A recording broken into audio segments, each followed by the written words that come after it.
कहते हैं कि मेडिकल की पढ़ाई में दिन रात का अंतर मिट जाता है, लेकिन सिद्धार्थ नगर के माधव प्रसाद त्रिपाठी मेडिकल कॉलेज में तो हद ही हो गई। यहाँ एक ऐसे प्रोफेसर साहब हैं जिन्होंने न केवल मेहनत का नया इतिहास लिखा है, बल्कि समय और स्थान की सीमाओं को भी पार कर लिया है। जनाब ने जालौन में नौकरी करते हुए 500 किलोमीटर दूर इंदौर से पीएचडी भी कर ली, वो भी बिना सरकारी नौकरी से छुट्टी लिए।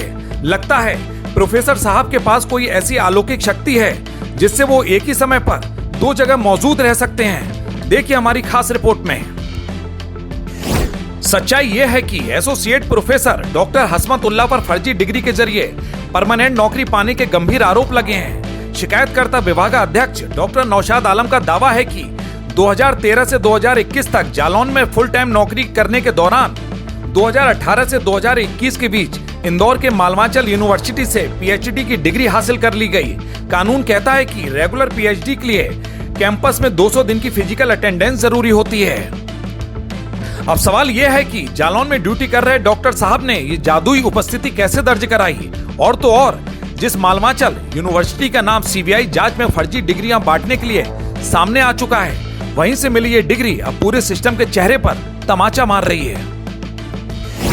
फिर जहां से इन्होंने पीएचडी किया है मालवांचल यूनिवर्सिटी इंदौर मध्य प्रदेश से, वहां की ऑर्डिनेंस है, जो वहां का कानून है, इन सारे दस्तावेज के आधार पे उनकी डिग्री जो है फर्जी तरीके से ली गई प्रतीत होती है। उसमें जो इनका कार्यकाल है डॉक्टर हसमतुल्लाह का, वो Jalaun government medical college Jalaun में ये कार्यरत रहे हैं। उस कार्यकाल को मैंने अपने पत्र में पूरा विस्तृत लिखा है कि वो कब से कब तक कार्यरत रहे हैं।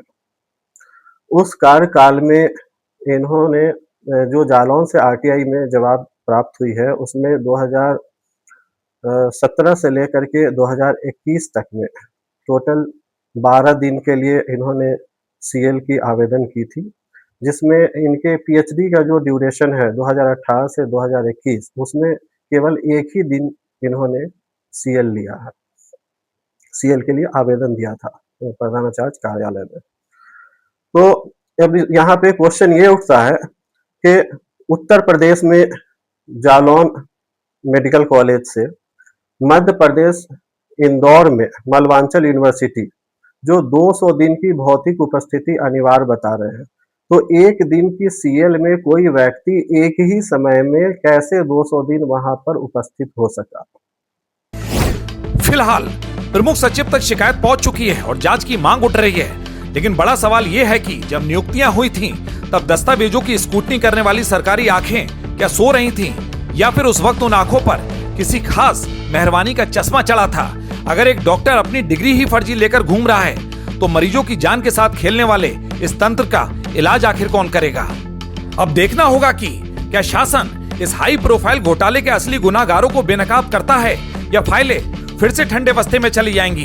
सवाल बड़ा है, लेकिन जवाब देना ही होगा। सिद्धार्थनगर से संतोष कुमार की एक खास रिपोर्ट।